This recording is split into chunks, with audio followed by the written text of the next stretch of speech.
Welcome everyone to the session on navigating migration possibilities. I'm Eleonore Kofman from Middlesex University, London, and I coordinated the work package. Keep on forgetting the full title, but it was on the dynamics of migration, and it was very much focusing on navigating migration, the trajectories, etc. And I'm Omololá Olárìndé. I work at Elizade University in Nigeria. I did the fieldwork under the work package in Nigeria that Eleonore coordinated, and at the same time I coordinated the gender work package, and we'll be presenting some results on that as well. Yeah, so it's a combination of the two, and thank you, Laurence, for the excellent talk, because some of ours will follow on from some of the things you've said. So first of all, what we'll look at is the background and the relevance. Then we'll talk about the research across the three countries. What does our data show? We look at the navigating migration, which has become a very big topic, as we'll see. We look at the range of facilitators, which we show from our research. They range hugely from the informal, of family and friends and communities, social media, which is of course a huge topic, but we've also got other kinds of intermediaries and infrastructures.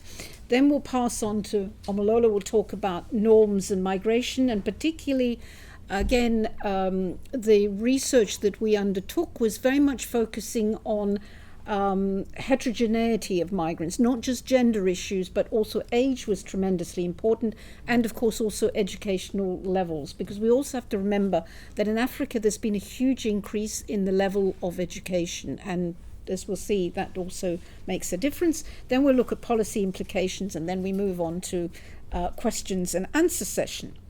So in terms of just simply the overview, our research actually focused on three African countries: Kenya, East Africa, Morocco, and Nigeria.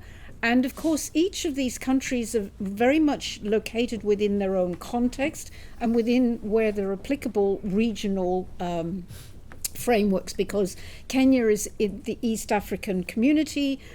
Morocco, of course, has a lot of bilateral agreements with Francophone countries in West Africa. And Nigeria was the lead within the ECOWAS, so that's also been very important. And within these countries, we conducted qualitative interviews with a range of participants, which we'll talk about. And in this talk, we particularly focus on how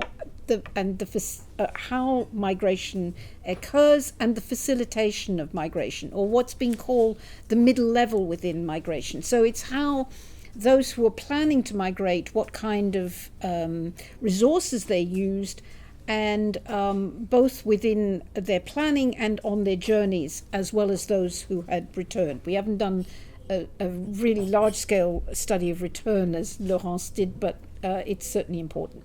So in terms of background and relevance, the social navigation literature is very much emerged out of West African youth migrating more than a decade ago, but it's focusing on the processes and the practices that both prospective and actual migrants pursue in planning and undertaking their journeys. So unlike the focus simply on irregular and risky journeys that we find in this literature which emerged on West Africa, especially by Joris Schappendonk, in our research, we covered much more broadly. We had both regular and irregular journeys that were being explored. We looked also at the migrants' knowledge of migration regulations and policies, and how they shaped their intentions and plans, and the consideration then of what kind of migration trajectory or journey, and that journey, as we shall see, can take a number of phases. So it's not like it's a single journey, it can have multiple stages. So in terms of what we did, the core literature, we were looking at migration decision making within and beyond Africa, and we were focusing on trajectories, temporalities, which has also become a very big issue here, about how much time you take, how do you break up the journey, etc., and the dynamics of it. So we also looked then at social norms, which we'll come on to in the second part, and how these social norms and culture and class, which class is missing in a lot of migration research, and I think it needs to be given much more credence, because it's also very much linked with education and how they influence migration decisions. So the main thing that we wanted also to emphasize is, again, the last point that I think Laurence made and that we made in the previous session, the heterogeneity of our situations, not just in terms of gender, age, education, class, but also in the terms of the countries that we studied. So there were interviews in Kenya, Morocco, and Nigeria, and I've already said that these countries are very much located within their regional context. We also undertook diasporic interviews, which was Netschler who undertook them in the UK, but we also undertook interviews in Italy. And the point about these interviews were that they could give you a backward looking, how did, again, as Laurence did with Belgium, what was their reflections on their journey and their experiences, and how did they continue to relate to their family and friends in their countries of origin. We looked at different types of mobility. So, for example, it was talked a lot this morning. We talked about Morocco quite a lot in the previous session. And of course, what we have to realize is that Morocco has become not just a country of transit, but very much a country of settlement, particularly of West African migrants. There are very large numbers there. Some are French-speaking, some are English-speaking. And it makes a big difference, because the Anglos have a great deal more difference because they speak neither Arabic nor French. And speaking French does certainly help. We also have return migrants from temporary labor in the GCC. And we talk about Europe all the time, but one of the things I really want to emphasize is that in the Kenyan case, nearly all our migrants had that we spoke to were either intending to go to the GCC or they had returned from the GCC. And some of them were, in fact, had returned and were thinking about re-emigrating. So there's this whole literature also on serial migration emerging out of domestic worker migration that is really relevant. So please, let's not just talk about Europe. We need to think about the GCC.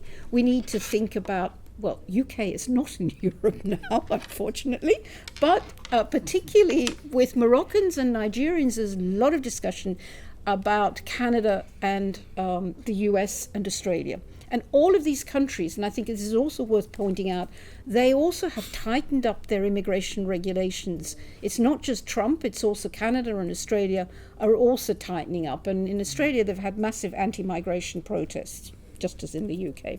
So just to point that out, that we looked both at those who have returned voluntarily, including in Morocco, after years abroad, from the GCC, after short periods of labour migration, but we also interviewed those who were forcibly returned, often after a number of years in the country. So this just, I'm not going to go into this in a great deal of detail, but this just gives shows some of the differences between the different countries and the diasporic interviews. Gender I won't talk about very much more because Omololá is going to talk about, but you notice the educational level. Again, in Nigeria we had a very high level of education amongst the migrants that we interviewed. Now, can I also emphasize the importance of the location of where you're doing the interviews, because if you're in certain places, you're going to pick up much, for example, capital cities, you're going to pick up very much highly educated migrants. So we have a great deal of difference between the Nigerian. In the Kenyan, we had a more even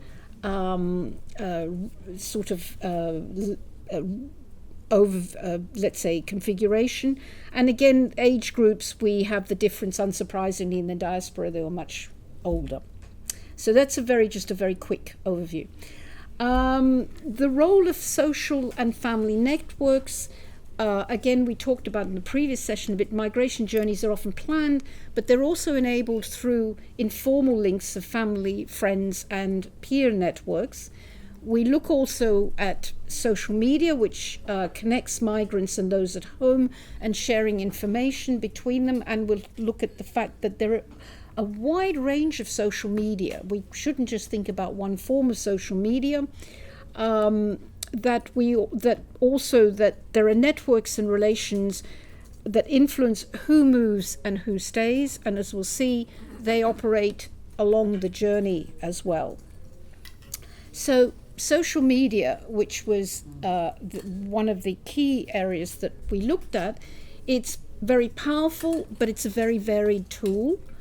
It's used to do a large number of different things, and it's used in a different way by different kinds of migrants. So it can be used to verify opportunities.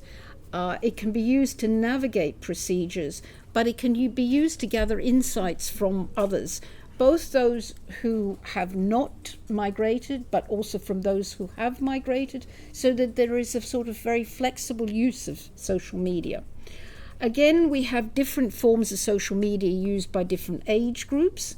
So Facebook was, again, I think the Kenyan, particularly our sample there, we had very detailed discussions with prospective migrants and with migrants about how they were using their social media. So it could vary by age. LinkedIn and X or Twitter was used mainly by 30 plus professionals for networking and real-time updates. And of course, LinkedIn has become much more important as Twitter has been criticized. In terms of the use of social media, it's not a blind, idiotic use of it by any means. Trust matters. Some relied much more on personal contacts than online sources. There were many who actually combined verifying information from one source, which could be personal sources, against what they read on social media, against what they read in the media and not social media. And social networks also developed on social media post-migration, so they could act as safety nets. They could be sharing information on jobs, housing, and support. So, for example, you would have the migrants in Morocco who were both in transit but also settlement. Now, one of the issues, again, I know that we have a different audience to what we had in last session largely, but one of the key themes of the facilitation of migration is to look at the migration infrastructures that have developed. So it's understanding how migration happens or how people navigate their journeys across information sources of different kinds, which we've very briefly looked at. How do they mobilize these different resources?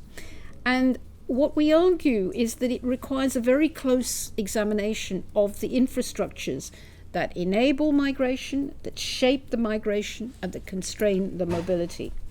Now, infrastructures can be formal and informal, so we can also include technologies, so they can be persons, they can be the resources, but they can also be the technologies that facilitate or, on the other hand, hinder movements.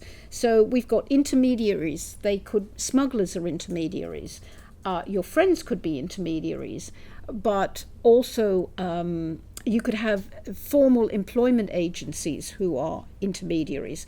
And not just employment agencies, but we were talking in the past, in the last session, is to try to get a visa is extremely difficult. So you may use an intermediary to get you to be in line, who's basically selling you time slots to be able to get a visa. And visas are really a big issue in relation to being able to, of course, migrate regularly, but also travel simply to other countries.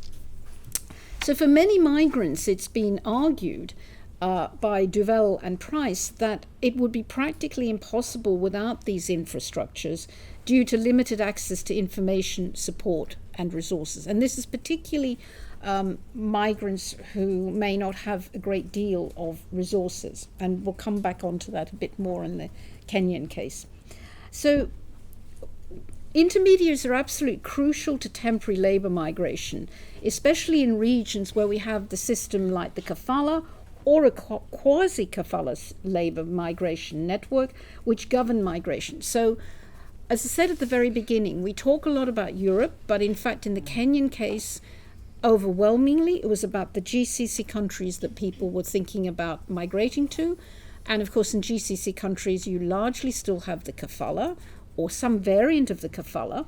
And so that means you have to use an intermediary, because the kafala system means that in the country that you try to get to, you're going through an intermediary there, but you need an intermediary also in the country of origin to get you into that country. And the problem I think with some of the literature doesn't see is that these two intermediaries are often different, and they may not be talking to each other all that much. So you've got two sets of intermediaries to jump through in the hoop to the GCC. And in fact, in the Kenyan case, we had very few people talking about Europe. Migrants may therefore rely on multiple intermediaries, both formal and informal, and that can be shaped by their legal status, their income, and primary goals. And in fact, some of the Moroccan migrants, our sample, they were all with university education. They didn't use, let's say, formal intermediaries. They would try to get information and access for example, if they're trying to get into a degree course, they would access that institution directly. So they were bypassing intermediaries. But that's partly because they had the savvy to be able to navigate, and they had the resources. So we've seen that all of our nationals often used regulated agents, and that's a discussion to what extent. And there was a lot of critique of those who were not regulated. And refugees and low-income migrants depend more on humanitarian actors, you could say, and informal brokers. So recruitment agencies here provided absolutely vital access for those with limited means in particular. As I've also said, the more educated and the better resourced tend to be able to bypass intermediaries, though that would not be for the visa case. Okay, just to say that in terms of the journey, we talked about in our research about the regular routes, and here we had, for those who are more educated, they could either try a route using education or through work if they had a highly skilled job they had to offer, or they could do a combination of the two. And as we know, many European countries do offer these days the possibility of staying on after your study to be able to work for a limited period of time, but then if you can get recognizably legal work, you could say, then you can often have the opportunity to stay. So those, on the other hand, with fewer resources, were much more reliant on intermediaries, such as smugglers, recruitment agencies to facilitate journeys and employment. And we interviewed both West African migrants to Morocco, some of who had the most horrendous journeys using smugglers generally, and Kenyan migrants to GCC countries for temporary work. These were the two groups that really we probed a lot and who did use intermediaries. So again, just to summarize about between regular routes, and which we've talked about already, and those with fewer resources needing to use intermediaries, and the fact that, just to sum up here, that the social media there are many kinds of social media, and they too, I think, stratified in terms of educational level. So I pass on to Omololá now, who's going to talk about navigating gender. Thank you very much, Eleanor. So I'm going to talk about the gendered aspect, and I will be making two well-known key points using our own data. And essentially, it is that it's not just about gender as an independent category, but a number of intersecting factors that matter a lot. We see that in our sample, and that's well researched in the literature. And that gender norms remain significant. So there are persistent challenges related to discrimination, but also related to how women navigate their roles at work and for the family. So we are drawing on our data as well as our colleagues who have worked on the conjoint studies that were presented earlier on. And we've been seeing some convergence, even though we're using different samples and different methodologies. There is some convergence when it comes to gender.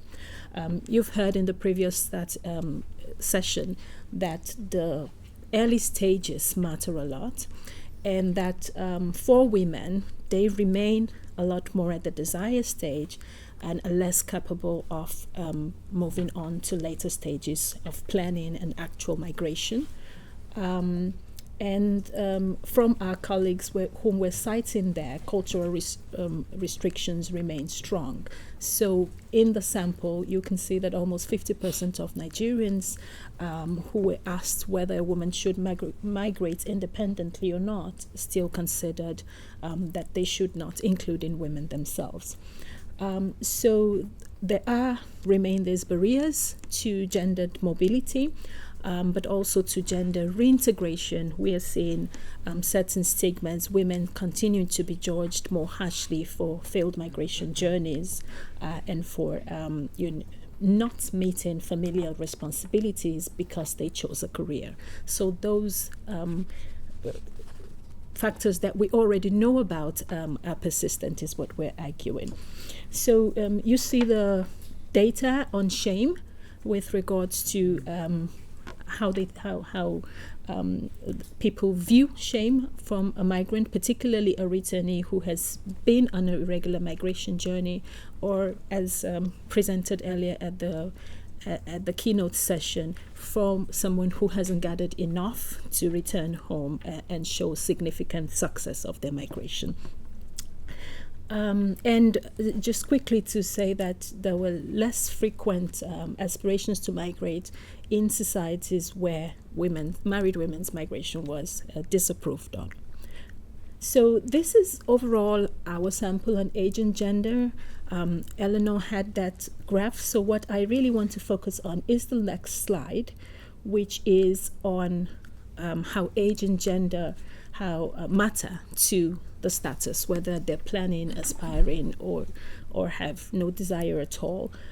We asked our questions so we did not assume that there was an aspiration. So although we were targeting conveniently and purposively people whom we thought had some migration experience. But you could see there that at early ages, women had aspirations but less capabilities, and you can see that from age 31 they are able to plan more their migration journey, but that is exactly the age when they're expected to get married and contribute to raising a new family. So they're cut in this mix. We had a few LGBTQ people among the sample, and they were all in the transit stage, so that reflects for us that that particular group of people continue to face problems in migrating. Yes, so they also face discriminatory norms that push them out of their country. So here is where we found significant relationship between the marital status and the gender of the women. So with regards to similar age, similar levels of education, what you've seen from Eleanor's slide is that there was some homogeneity, pretty much homogeneity among men and women with regards to age and level of education. So when we then take, particularly when we control for marital status, we find that it significantly matters. So overall, more men aspired to migrate than women, but more single women aspire to migrate than their counterparts men. So more single women than more single men. My message there is that personal traits matter. So when you're a man or a woman, age you're at, your educational level, but very importantly in our own results, the marital status, they mattered to all stages of migration, including return. And the way that they, maybe I should go back a bit, I'm not sure if you can see the return very clearly. But the way that they matter to return is that if there is a stigma around returning for women, then that reduces the aspiration to return home. I already mentioned that there was a desire to escape discriminatory practices by the LGBT group, and that the marital status shifts the balance for women. If they're not married, they have an aspiration to migrate, but they don't. It's exactly that age when they're not married that they don't have the capabilities, and then by the time they get the capabilities, then they have to also stay back home because of the roles that they're expected to fulfill.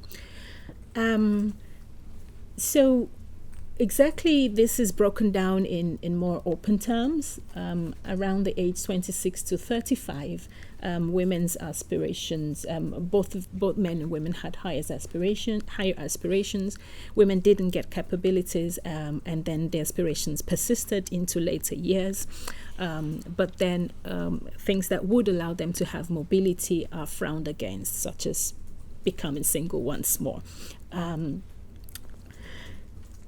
So I'm going to now focus on how we thought about norms and how they affected women migration capabilities. So here we have what we call a co-occurrence network, and it uses nodes and edges. So the nodes show individual gender-related terms that come together. So we have two nodes, red and teal, and the red shows gender-related terms, and and the edges or the lines show how frequently these occur together.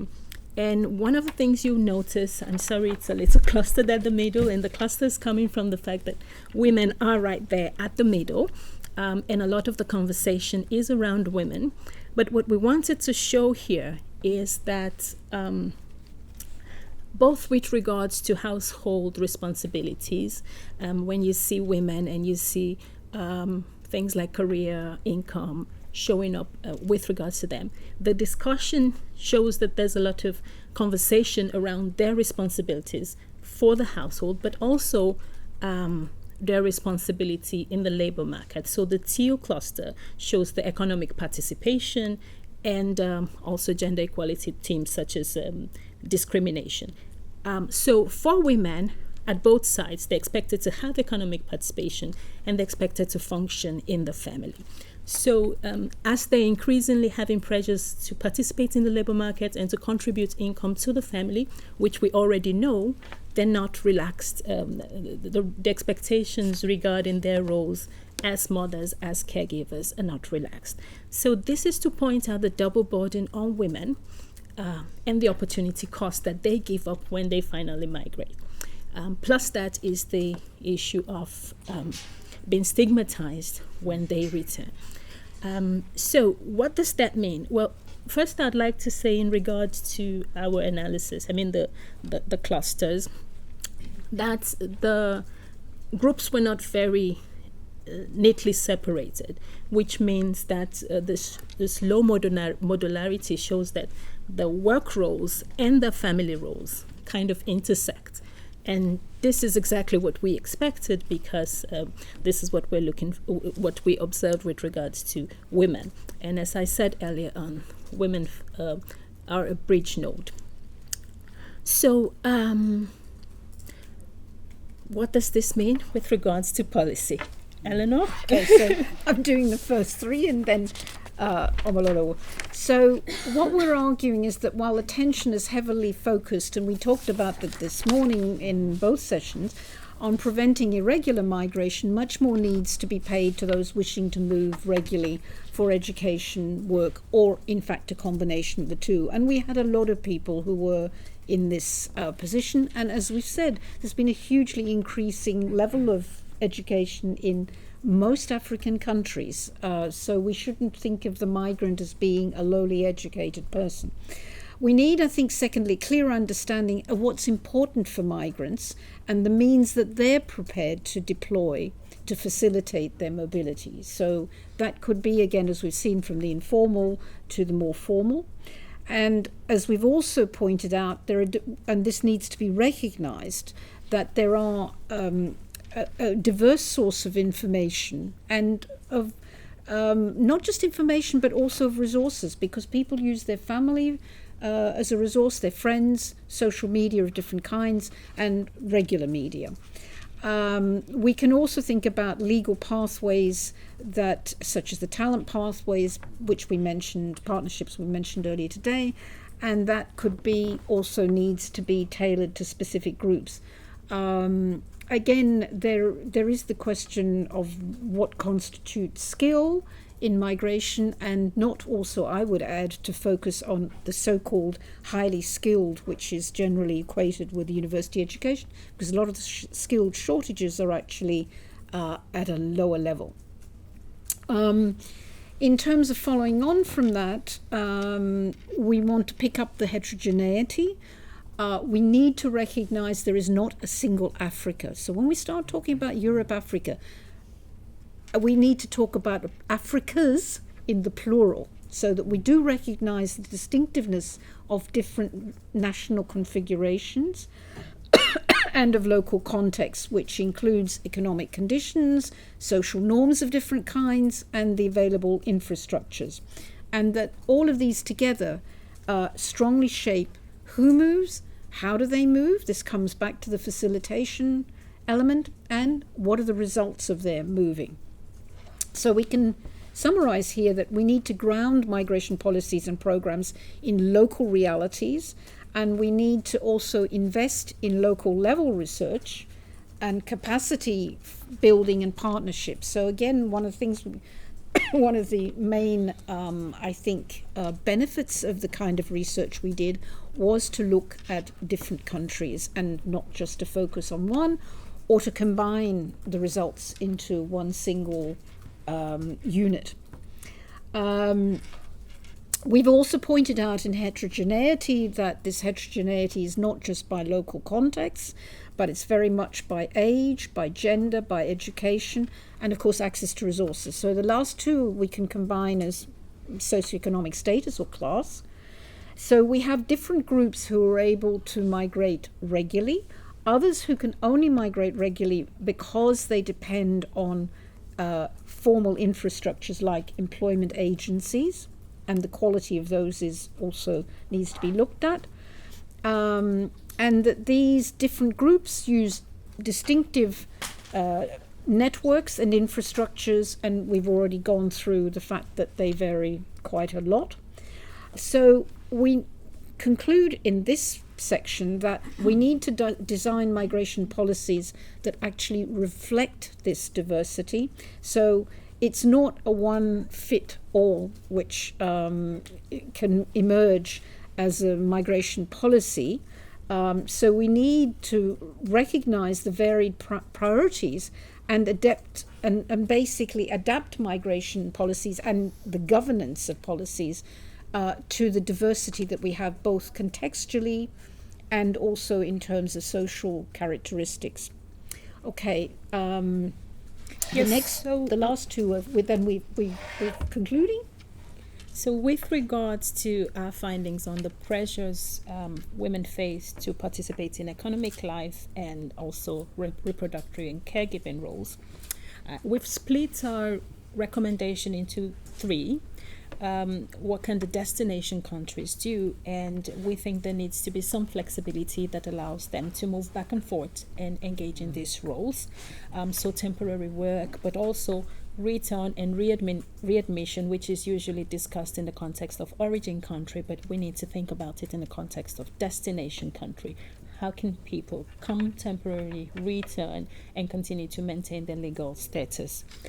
For the source country, we've talked about the discriminatory attitude and the shame are associated with migration of women. And we think that it's important to think about return and reintegration in a way that improves acceptance of women migration journey, so less discriminatory. And for transit countries, the issue is usually lack of documentation to move back and forth and improve their mobility. And we think that that is important. Now, often when we think about Nigeria particularly, it's always people think about the Edo women and the irregular migration, but there's lots more, as was shown in the keynote session, from the regular migration perspective, from women who are working in the labor market. So it's not just irregular migrants. And at that stage, we need to also think about possibilities that they have. Again, there's the life cycle, women transitioning into adulthood, into independence, getting the resources they need to migrate, and then deciding whether to go or to stay. And here I repeat the same recommendations, and thank you very much for your time. Thank you.